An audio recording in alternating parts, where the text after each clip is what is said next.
స్వాగతం. ముందుగా ముఖ్యాంశాలు. మంగళగిరి ప్రజల కోసం లోకేష్ ప్రజా దర్బార్.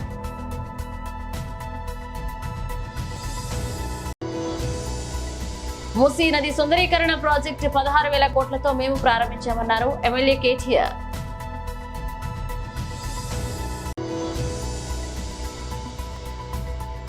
శ్రీశైలం డ్యాం గేట్ల ఎత్తివేత.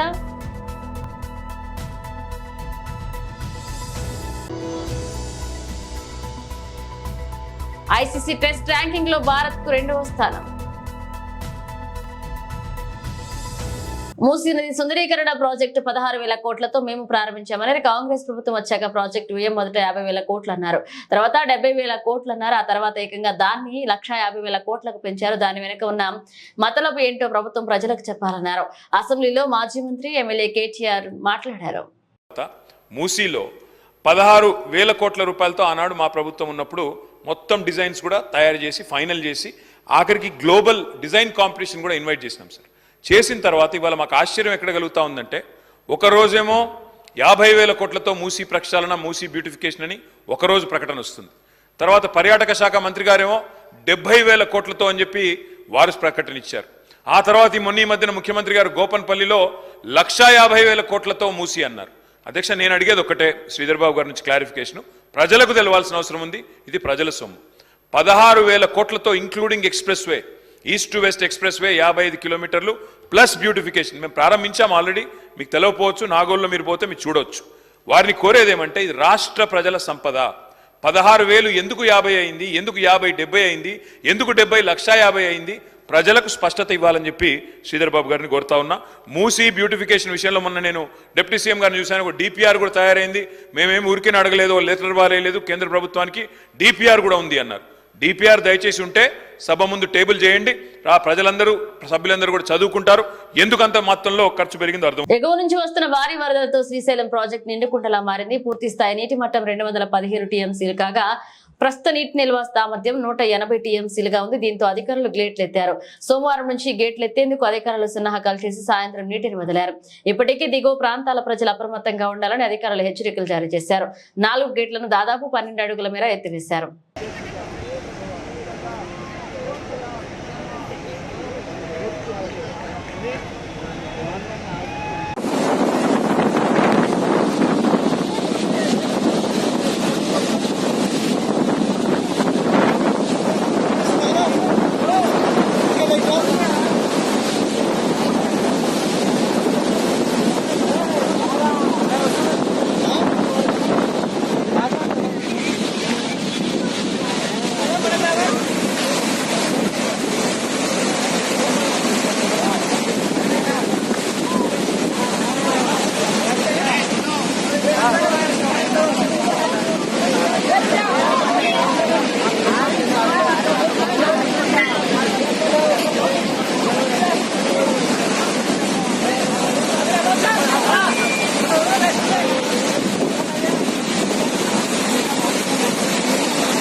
ఐసీసీ టెస్ట్ ర్యాంకింగ్స్ లో భారత్ జట్టు టాప్ 2 స్థానంలో కొనసాగుతుంది. 120 రేటింగ్ పాయింట్లతో 2వ స్థానంలో నిలిచింది. టెస్ట్ ఫార్మెట్ లో ఆస్ట్రేలియా జట్టు నంబర్ 1 జట్టుగా కొనసాగుతుంది. 124 రేటింగ్ పాయింట్లతో ఆ జట్టు అగ్రస్థానంలో ఉంది. వెస్టిండీస్ తో జరుగుతున్న టెస్ట్ సిరీస్ లో రాణిస్తున్న ఇంగ్లాండ్ జట్టు 3వ స్థానంలో నిలిచింది. ఆ జట్టు వద్ద 105 రేటింగ్ పాయింట్లు ఉన్నాయి. ఇలా 4వ స్థానంలో దక్షిణాఫ్రికా జట్టు నిలిచింది. డ్యూటీసీ పాయింట్ల పట్టికలో భారత్ టాప్. ఇక వరల్డ్ టెస్ట్ ఛాంపియన్షిప్ 2023-25లో భారత్ అగ్రస్థానంలో కొనసాగుతుంది. ఇక మొత్తం 74 పాయింట్లతో 2వ స్థానంలో నిలిచింది. 68.52% విజయాలతో అగ్రస్థానంలో కొనసాగుతుంది. ఇప్పటి వరకు 9 టెస్ట్ మ్యాచ్లు ఆడిన భారత్ 6 విజయాలు సాధించింది. జూన్ 2025లో WTC ఫైనల్ స్థానం లక్ష్యంగా దూసుకువెళ్తుంది. కాగా 2 WTC ఎడిషన్లో ఫైనల్ ఆడినప్పటికీ టైటిల్ గెలవకపోయిన విషయం తెలిసిందే. వాడివాడిగా Vikarabad Krishna railway line route map పై రైల్వే అధికారులకు ముఖ్యమంత్రి సూచనలు చేశారు. దక్షిణ తెలంగాణలో మెరుగైన రవాణా వ్యవస్థ ఏర్పాట్లో కీలకమైన Vikarabad Krishna railway line route map పై ముఖ్యమంత్రి రేవంత్ రెడ్డి రైల్వే శాఖ అధికారులకు సూచనలు చేశారు. దక్షిణ మధ్య రైల్వే చీఫ్ ఇంజనీర్ సుబ్రహ్మణ్యన్ ఇతర అధికారులు సోమవారం సాయంత్రం అసెంబ్లీ విరామంలో సీఎం గారిని ఆయన కార్యాలయంలో కలిసి Vikarabad Krishna railway line route map ను ప్రజెంట్ చేశారు. వికారాబాద్, పరిగి, కొడంగల్, నారాయణపేట్, మక్తల మీదుగా మొత్తం 145 కిలోమీటర్ల మేర సుమారు 3,500 కోట్లతో ఈ రైల్వే లైన్ నిర్మించనున్నారు. వికారాబాద్ కృష్ణా రైల్వే లైన్ ప్రణాళికల్ని వడివడిగా పూర్తి చేసి పనులు చేపట్టే దిశగా రైల్వే శాఖకు సహకరించాలని ఆర్ఎండ్బి అధికారులను ముఖ్యమంత్రి ఆదేశించారు. మహారాష్ట్రలోని అహ్మదానగర్ లో శనివారం రాత్రి షాకింగ్ ఘటన చోటు చేసుకుంది. ఓ చిరుతపులి జనవాసాల్లోకి వచ్చింది. ఓ ఇంటి ముందు ఉన్న కుక్క పిల్లలపై అది దాడి చేసింది. దీంతో తన పిల్లలను కాపాడుకునేందుకు చిరుతతో కుక్క పోరాడింది. అయితే దాని ప్రత్యామ్నాయాలు ఫలించలేదు. తల్లి ముందే కుక్క పిల్లల చిరుతపులు ఎత్తుకుపోయింది. ఈ వీడియో సోషల్ మీడియాలో వైరల్ అవుతుంది. చిరుతతో పోరాడిన కుక్కపై నెటిజన్లు ప్రశంసలు కురిపిస్తున్నారు. తెలుగు రాష్ట్రాల్లో కొత్త వైరస్ విజృంభిస్తుంది. తీసుకోవాల్సిన జాగ్రత్తలు ఇవే. వైద్య నిపుణులు సలహాలు తీస్తున్నారు. అలాగే భాగ్యనగర వాసులను అప్రమత్తం చేశారు. జిహెచ్ఎంసీ నోరో వైరస్ వ్యాధి కలుషిత నీరు, ఆహారంతో వ్యాపిస్తుందని హెచ్చరిక జారీ చేశారు. చేతులు సబ్బుతో కడుక్కోవడం, కాచి చల్లార్చిన నీరు తాగడం చేయాలని సూచించారు. హైదరాబాద్ నగరంలో మరొక వైరస్ విజృంభిస్తుంది. వేగంగా వ్యాపించే norovirus greater Hyderabad municipal corporation నగరవాసులను అప్రమత్తం చేసింది. ఈ మేరకు ఎక్స్ వేదికగా జిహెచ్ఎంసీ పలు సూచనలు చేసింది. తీసుకోవాల్సిన జాగ్రత్తలపై భాగ్యనగర వాసులకు సూచనలు చేసింది. నోరో వైరస్ వ్యాధితో జాగ్రత్త, కలుషిత నీరు, ఆహారం కారణంగా ఈ వ్యాధి వ్యాప్తి చెందుతుందని పేర్కొంది. చలి, జ్వరం, వాంతులు, విరోచనాలు, నీరసం, కడుపు నొప్పి, డిహైడ్రేషన్ ఈ నీరో వైరస్ లక్షణాలను పేర్కొంది. ప్రస్తుతం నోరో వైరస్ కేసులు నగరంలో ఆకత్పుర, మలక్పేట, డబీర్పుర, పురాణా హవేలీ, మేఘాల్పురాలతో పాటు పలు ప్రాంతాల్లో నమోదై నోరో వైరస్ బారిన పడిన వారు ఆసుపత్రిలో చికిత్స పొందుతున్నారు. ఐసీసీ టెస్ట్ ర్యాంకింగ్స్ లో భారత్ జట్టు టాప్ 2 స్థానంలో కొనసాగుతుంది. 120 రేటింగ్ పాయింట్లతో 2వ స్థానంలో నిలిచింది. టెస్ట్ ఫార్మెట్ లో ఆస్ట్రేలియా జట్టు నంబర్ 1 జట్టుగా కొనసాగుతుంది. 124 రేటింగ్ పాయింట్లతో ఆ జట్టు అగ్రస్థానంలో ఉంది. వెస్టిండీస్ తో జరుగుతున్న టెస్ట్ సిరీస్ లో రాణిస్తున్న ఇంగ్లాండ్ జట్టు 3వ స్థానంలో నిలిచింది. ఆ జట్టు వద్ద 105 రేటింగ్ పాయింట్లు ఉన్నాయి. ఇలా 4వ స్థానంలో దక్షిణాఫ్రికా జట్టు నిలిచింది. డ్యూటీసీ పాయింట్ల పట్టికలో భారత్ టాప్. ఇక వరల్డ్ టెస్ట్ ఛాంపియన్షిప్ 2023-25లో భారత్ అగ్రస్థానంలో కొనసాగుతుంది. ఇక మొత్తం 74 పాయింట్లతో 2వ స్థానంలో నిలిచింది. 68.52% విజయాలతో అగ్రస్థానంలో కొనసాగుతుంది. ఇప్పటి వరకు 9 టెస్ట్ మ్యాచ్లు ఆడిన భారత్ 6 విజయాలు సాధించింది. జూన్ 2025లో WTC ఫైనల్ స్థానం లక్ష్యంగా దూసుకువెళ్తుంది. కాగా 2 WTC ఎడిషన్లో ఫైనల్ ఆడినప్పటికీ టైటిల్ గెలవకపోయిన విషయం తెలిసిందే. మంగళగిరిలో ప్రజల కోసం నారా లోకేష్ ప్రజా దర్బార్ కార్యక్రమాన్ని నిర్వహించారు.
ఏలూరు జిల్లా నూజివీడు నియోజకవర్గం చాట్రాయి మండలం పోలవరం గ్రామం కొత్తపేట ప్రాథమిక పాఠశాలలో కేంద్ర ప్రభుత్వం పాఠశాలలో నూతనంగా అమలు జరుపుతున్న శిక్షా సప్తాహ కార్యక్రమంలో భాగంగా సామాజిక భాగస్వామి దినోత్సవం శుభదిన్ భోజనాన్ని ప్రధాన ఉపాధ్యాయులు ఆర్ నాగేశ్వరరావు ఆధ్వర్యంలో టీడీపీ మాజీ మండల పార్టీ అధ్యక్షులు మరిడి వెంకటేశ్వరరావు దాతృత్వంతో విద్యార్థులకు మంచి పౌష్టికాహారం స్వచ్ఛందంగా ఏర్పాటు చేశారు. ఈ కార్యక్రమంలో గ్రామ పెద్దలు ఎర్రా ప్రసాద్, పర్వతనేని సీతారామయ్య, ఎంఈఓ విఎస్వి బ్రహ్మచారి, తహసీల్దార్ మహమ్మద్ మసూద్ అలీ, ఎండిఓ మంగా కుమారి, కంప్యూటర్ ఆపరేటర్ దారా దిలీప్, సిఆర్పి కృష్ణ పాల్గొన్నారు. అలాంటిది మనం అడగకుండానే ముందుకొచ్చి మన పిల్లలంటే అంత ప్రేమ, మన స్కూల్ అంటే అంత ప్రేమ, మన ఏరియా అంటే అంత ఇష్టం, ఏరియా అంటే ఆ ఇష్టంతో రోజు వచ్చి మన పిల్లలకి భోజనం పెట్టారు. వాళ్ళకి తింటుంటే నాకు చాలా సంతోషంగా హ్యాపీగా. అలాగే మరి ఈరోజు భోజనం ఏర్పాటు చేసిన సిద్ధిబాబు గారికి మనందరి తరఫున ధన్యవాదాలు. ఒకసారి చప్పట్లు. Thank you very much.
Water అన్నా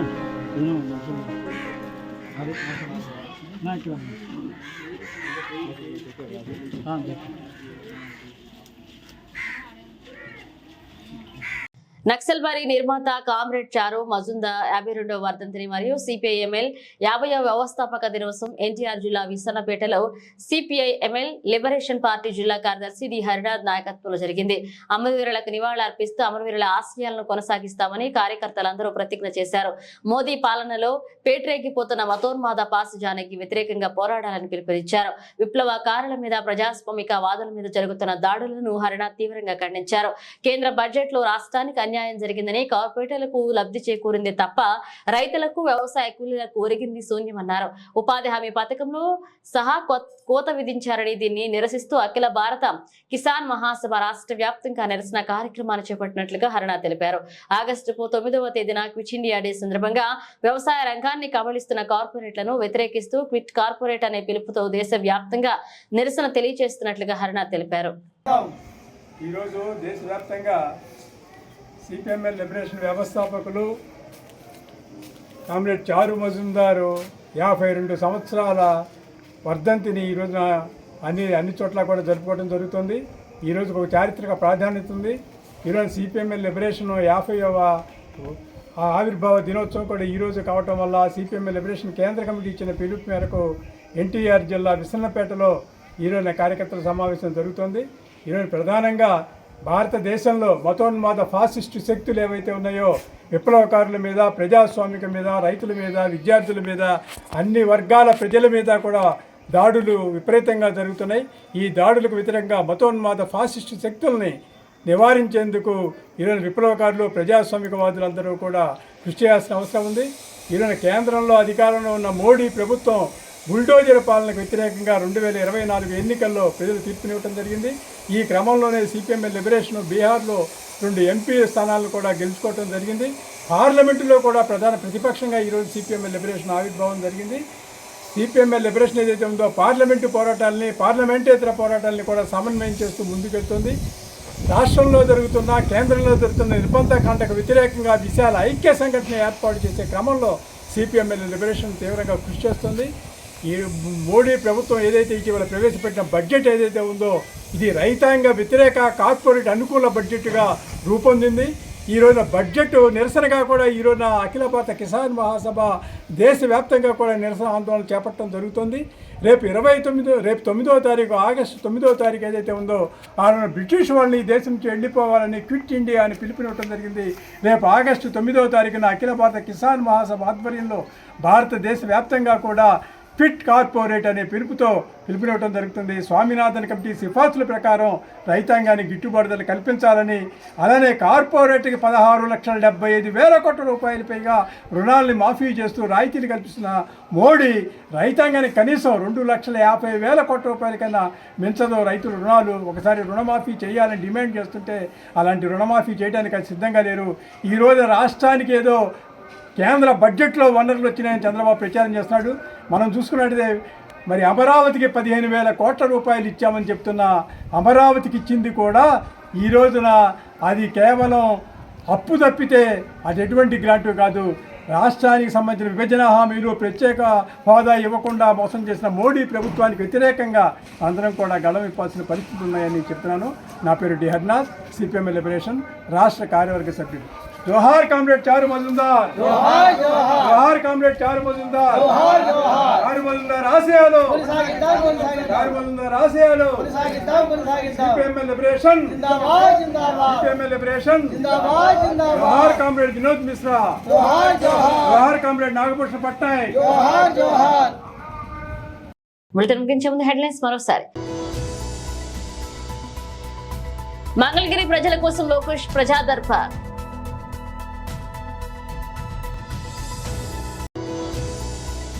మూసీ నది సుందరీకరణ ప్రాజెక్టు 16,000 కోట్లతో మేము ప్రారంభించామన్నారు MLA KTR.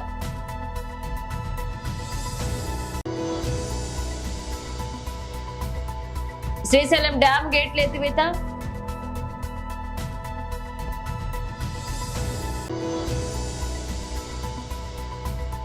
ICC test ranking లో భారత్ కు 2వ స్థానం.